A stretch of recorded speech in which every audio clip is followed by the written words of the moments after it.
Bonsoir, chers compatriotes, chers frères béninois et béninoises, chers compatriotes de la diaspora. Bonsoir. C'est pour moi le plaisir, encore ce soir, de m'entretenir avec vous pour partager avec vous ensemble quelques bonnes nouvelles pour notre pays, pour l'avenir de notre pays, qui vous tient aussi cher que moi. Chers compatriotes, nous avons fait ensemble un chemin épuré, un chemin rempli d'émotions, de peine, d'angoisse, de l'aide et beaucoup de pleurs. Et surtout de la misère. Et s'ajoutent les péripéties d'insécurité de notre pays. Chers compatriotes, on ne saurait le dire, quiconque serait à cette place, à votre place, ne peut survivre. Mais grâce à la bravoure et la résilience de notre pays, de notre peuple, ce peuple brave, vous résistez. Et vous allez résister jusqu'au bout. Je vous remercie et je suis fier d'être béninois parce que quelque part, vous montrez la bravoure de nos ancêtres, Béhanzin, Kaba, Biogera et les Amazones. Chers compatriotes, parfois, il est difficile pour nous qui sommes à l'extérieur de continuer toujours à faire le combat, sachant que vous êtes au feu. Vous êtes devant les faits accomplis. Nous en sommes conscients. Ce n'est pas facile. Je profite de cette occasion pour envoyer de ma part, ma famille, mes enfants, à tous nos frères qui croupissent encore toujours en prison, et en particulier notre très chère sœur Riki Amadougou, et mon très cher frère et parent et Aïbo, Thibaut Ougou et le reste. Ça me peine tous les jours quand je me lève le matin et je crois les voir chez eux et je pense qu'ils sont toujours en prison. Ça fait beaucoup de peine que je peux partager devant le petit déjeuner et le dîner.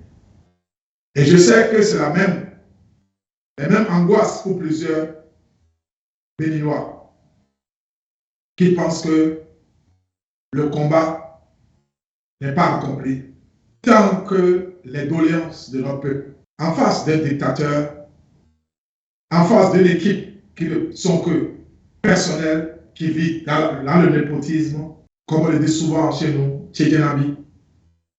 Chers compatriotes, je ne vais pas toujours vous servir ce que vous savez, mais je viens cette fois-ci pour faire un dialogue avec vous. Je l'ai fait une fois l'année passée. C'est pour demander au peuple béninois, est-ce que vous êtes prêts? Et je crois que vous êtes prêts. On l'a dit plusieurs fois, est-ce que vous êtes prêts? Je crois que vous êtes prêts. Je vais demander aux anciens, est-ce que vous êtes prêts? Je crois que vous êtes prêts. À nos forces de l'ordre, est-ce que vous êtes prêts? Je crois que vous êtes prêts. Aux juges, aux institutions de la justice, est-ce que vous êtes prêts? Je crois que vous y êtes. Aux étudiants de campus, de Calabi, Parakou, Porto-Novo, École normale, partout. Est-ce que vous êtes prêts? Je crois que vous êtes prêts. Pour les bonnes dames qui sont dans les marchés, à Cotonou, à Abomey, à Parakou et partout, je crois que vous êtes prêts. Chers compatriotes, nous avions passé assez d'années ensemble. Et pour l'amour que nous avions eu pour notre pays, nous n'avons jamais voulu le sang pour notre pays. On veut toujours régler nos problèmes. Quand il y a des difficultés, il y a des problèmes, on dit qu'il faut s'asseoir pour discuter. Il faut faire un dialogue. Nous avions passé 2019, 2020, 2021. Le monde entier et la plupart des Béninois nous ont dit, vous parlez tous les jours, vous n'avez rien. On ne reste pas à l'extérieur pour libérer un pays. On nous a souvent traités de barbares. C'est parce que quelque part, nous aimons notre pays. C'est parce que quelque part, nous respectons les institutions étrangères. C'est parce que quelque part, nous croyons à la démocratie les droits de l'homme, les institutions. Certes, nous sommes vos enfants, chers compatriotes. Nous avons fait le chemin de cela. Les résultats sont là. Je ne suis pas là pour faire l'état des lieux.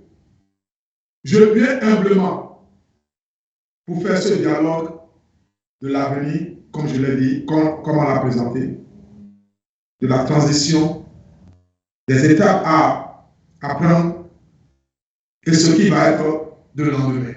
Je voudrais vous rassurer que les événements de 2019 et 2021 ne se produiront plus dans notre pays. Le peuple béninois a mûri. Certains membres de l'opposition ont trahi leur peuple. Ils ont trahi la jeunesse. Ils ont trahi tout le monde. Ils compatissent avec le diable.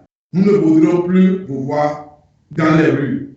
Parce que l'ennemi est en train de prendre beaucoup de dispositions pour créer l'instabilité par de nous dans notre pays, pour mettre ça sur l'opposition.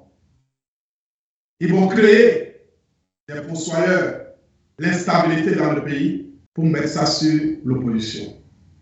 Chers compatriotes, on dit souvent dans la langue fond, je veux demander au peuple béninois respectueusement et humblement de me faire confiance. Sincèrement de me faire confiance.